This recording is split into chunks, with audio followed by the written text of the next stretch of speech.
देखिए, हम इस वक्त हैं पाली फाटक पे और आपको दिखाएं पाली फाटक पे ये आसपास के गांव के ग्रामीण हैं, यानी कि 10 से 15 गांव के जो ग्रामीण हैं वो पिछले 33 दिनों से धरना प्रदर्शन पे बैठे हैं।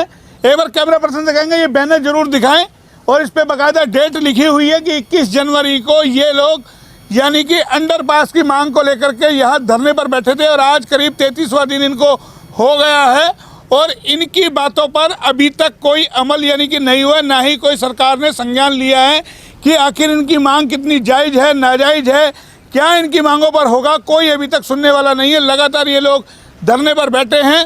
HR न्यूज़ को लगातार इस तरीके की खबरें मिल रही थी कि मोहनलाल जी एक बार आप उन धरना प्रदर्शन वालों को भी सुनिए कि वो अंडरपास की मांग को लेकर के बैठे हैं और HR न्यूज़ इस खबर को अवश्य उठाए। तो आज HR न्यूज़ पहुंचा है पाली फाटक पे। एक बार कैमरा पर्सन से कहेंगे ये पाली का ये फाटक भी दिखाएं और ये जो यहाँ विकास कार्य चल रहा है, जो फ्लाईओवर बनेगा, जो 4 लेन रोड का जो कार्य चल रहा है कि चौड़ा रोड हो रहा है, ये बाकायदा तमाम ये पिलर हम आपको दिखा रहे हैं और ये हम आपको पूरा पाली फाटक दिखा रहे हैं जो नार रोड की ओर जो रास्ता जाता है और बताया जा रहा है कि इसी पर फ्लाईओवर बन जाएगा और ये जो ये फाटक है ये बंद हो जाएगा।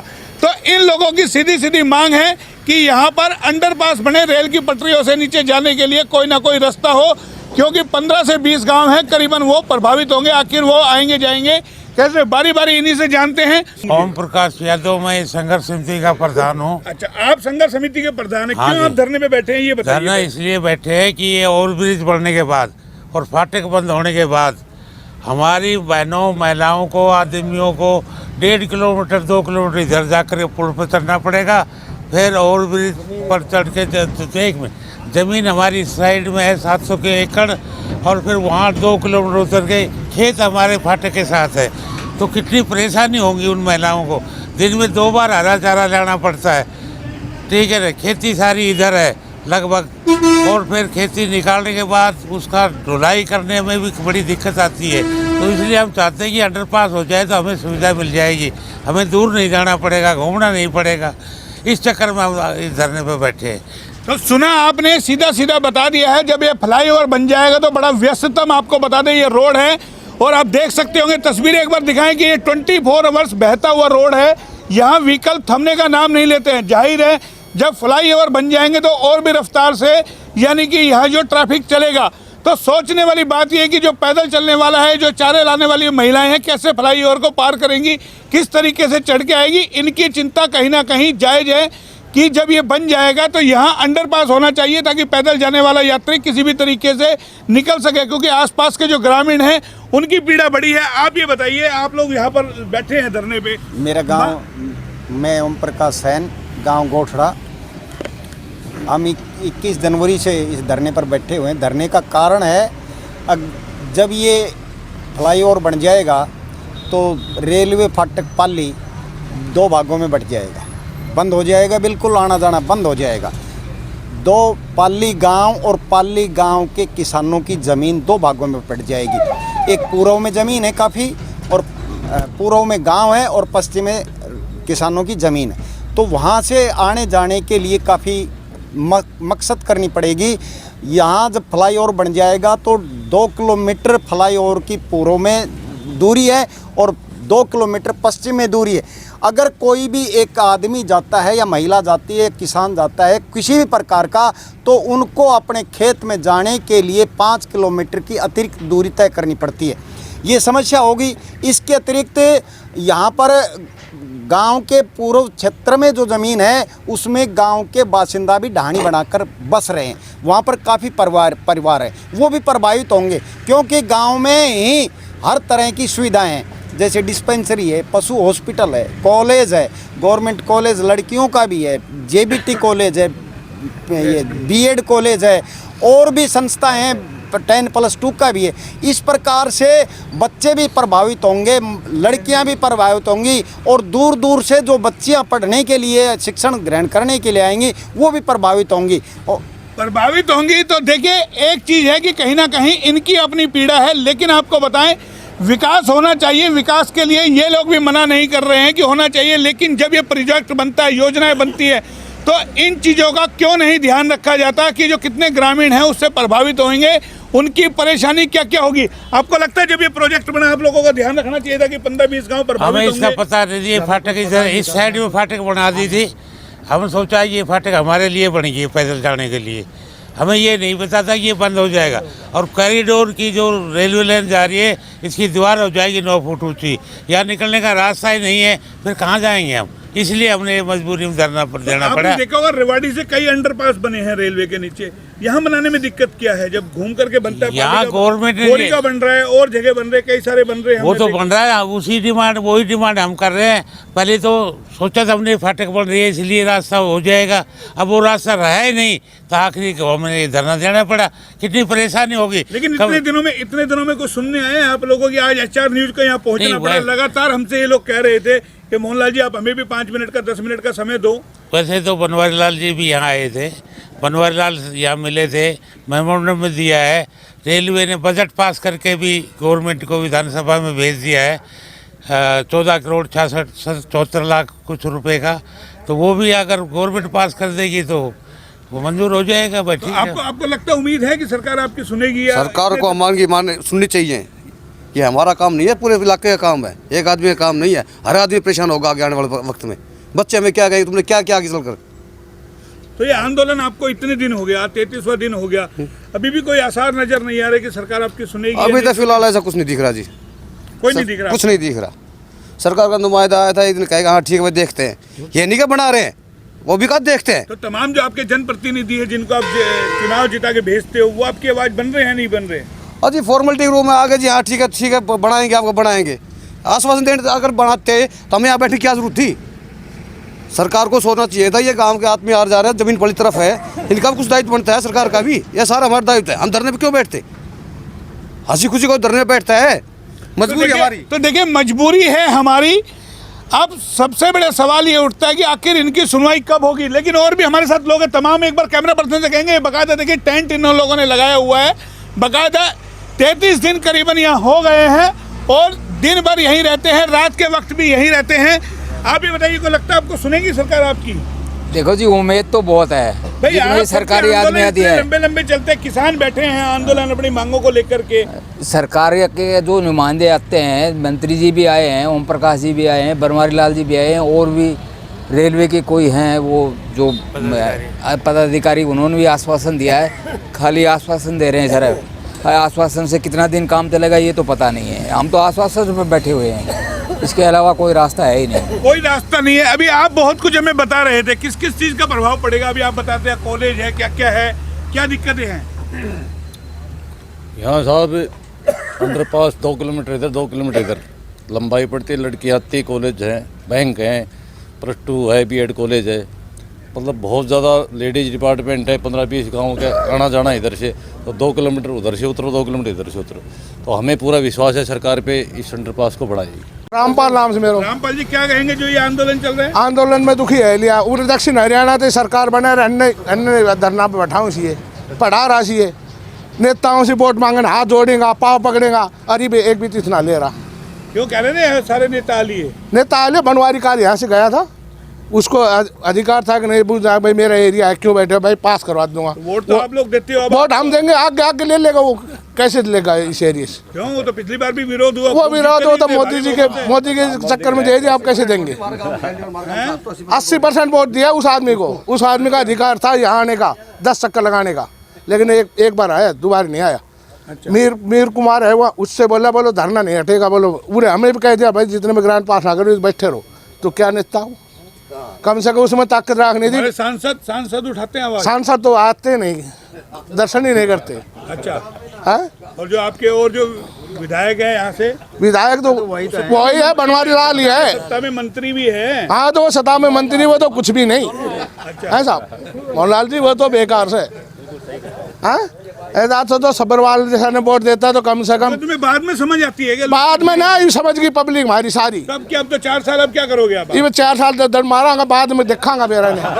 फिर बिगड़ जाओगे आप? ना बिल्कुल ना बिगड़ा, एकदम कैंडिडेट बनाएंगे एक नंबर, जो हमारी समस्या सुने। आपको लगता है आपको जब वोट डालते हो तब तो आप नहीं समझते इन चीजों को। हाँ जी, बाद में याद आते हैं, काम नहीं होता जब याद करते हैं जी। हमारे गांव से 80% वोट है बनवारी का। अच्छा। और अब वो आकर हमें पूछ नहीं लेता कभी, तो ऐसे में वोट नहीं देंगे आगे उसके, हमारा काम करे। अभी तो आपने भारी बहुमत से जिताया है उनको। हाँ बिल्कुल, भारी मौत से जीता है, लेकिन मालूम नहीं हमारा काम नहीं करेगा। अब बता भाई, काम नहीं करता मतलब है जी। 5 धरना पाँच इस गांव की 80-85% वोट 5 धरनों से 5 धरने लगे हैं हमारे एरिया में। खोरी, गोंदपुरी, पाली, कनुक्का, दामलास, उरे आगे दामलास 5 धरना लग गया थी। जब मंत्री है तो ये धरना क्या लग गया था। जब क्या चलती नहीं क्या सरकार में इनकी? पता नहीं चलती है या नहीं चलती, लेकिन यहाँ के लोगों को बढ़ा दिया। एम्स का अलग धरना चल रहा है। क्यों करते नहीं हो, कहाँ से मिलेगा? संघर्ष करते हैं, क्यों नहीं करते हैं सर संघर्ष? हम इसके लिए भी अंडरपास के लिए भी संघर्ष कर रहे हैं और एम्स के लिए भी संघर्ष कर रहे हैं। संघर्ष कर रहे हैं तभी तो ये काम हो रहा है। संघर्ष कर रहे होते तो ये एम्स बार बार फुटबॉल की तरह थोड़ा ना घूमता, बिशनपुर जा रहा है, कभी मसानी जा रहा है। नहीं, वो तो आज कमेटी मिल आई है सर, आज कमेटी मिल के आई है। उन्होंने माजरा का इनाम लिया है। माजरा हो चाहे मनेठी हो, कहीं भी हो, लेकिन माजरा का इनाम है। एम्स संघर्ष समिति का सचिव हूँ मैं, ओम प्रकाश सैन।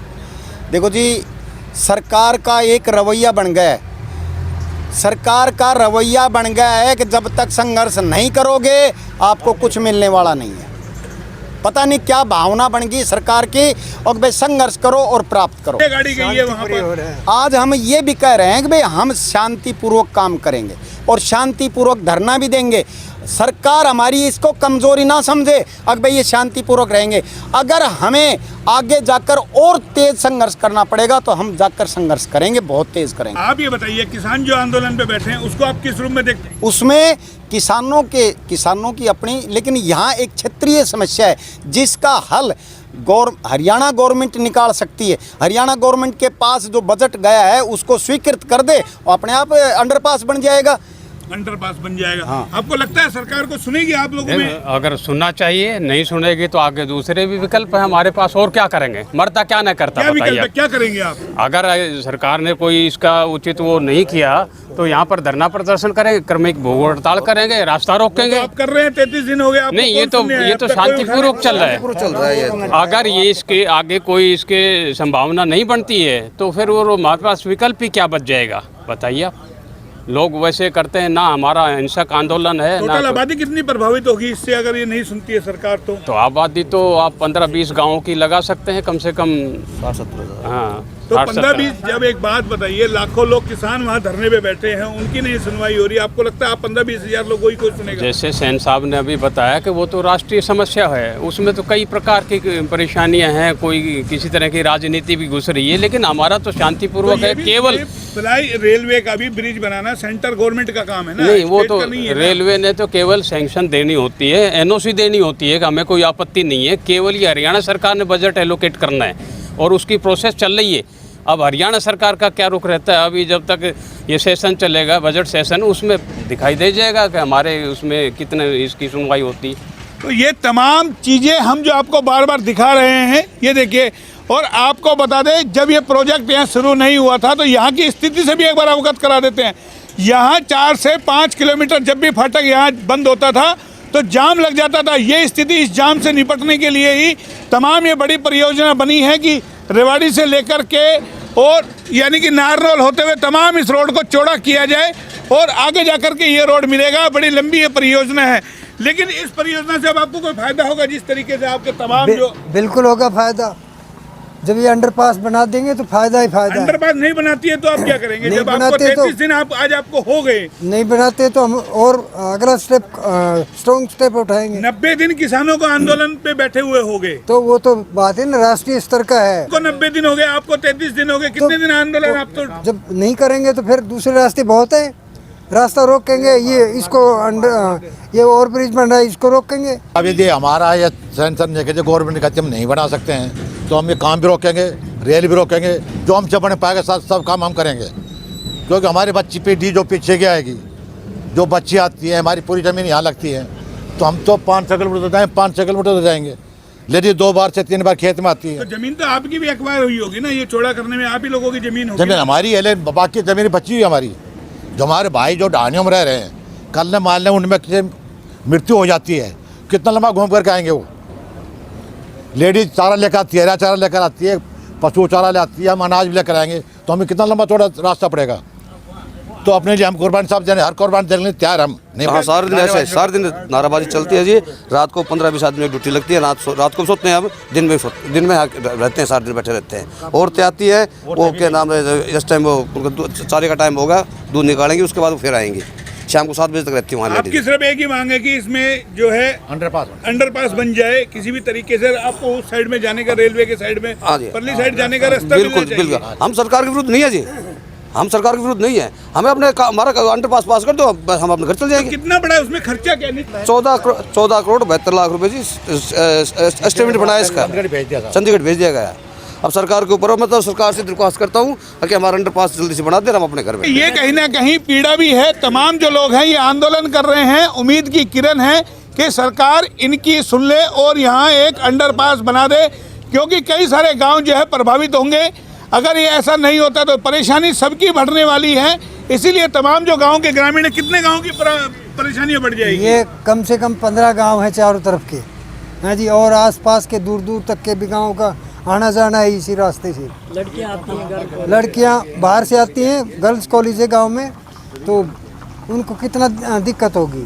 4-5 किलोमीटर इधर से आओ, फिर आगे जाओ, फिर वापस आओ, तो इस तरह से तो देखिए साफ तौर पे बता दिया है कि परेशानी बड़ी है, क्योंकि कॉलेज है गांव के अंदर, छात्राएं जो आती है वो पढ़ने के लिए परेशान होगी। तमाम जो गांव के ग्रामीण हैं उनको इस साइड से उस साइड और उस साइड से इस साइड आने में काफ़ी परेशानी का सामना करना पड़ेगा। जाहिर है अभी वक्त रहते सरकार इनकी ओर ध्यान दे, यानी कि जो इनकी मांग है उस परियोजनाओं में शामिल करे और अंडरपास का रास्ता बने, ताकि ये आंदोलन खत्म हो सके। कहीं ना कहीं ये 33 दिनों से चल रहा आंदोलन राहगीर देख करके भले ही शर्मसार हो रहे हो कि किस तरीके से इस देश के अंदर एक एक चीज़ को, मांग को लेकर के लोगों को धरने पर बैठना पड़ता है। आपको बता दें 90 दिन करीब होने को जा रहे हैं, किसान अपनी मांगों को लेकर के आंदोलन कर रहे हैं। जाहिर है सरकारों को चाहिए कि जो आंदोलनकारी है उनकी मांगों को गंभीरता से विचार किया जाए। कैमरा पर्सन पंकज के साथ मोहनलाल, HR न्यूज़, रेवाड़ी।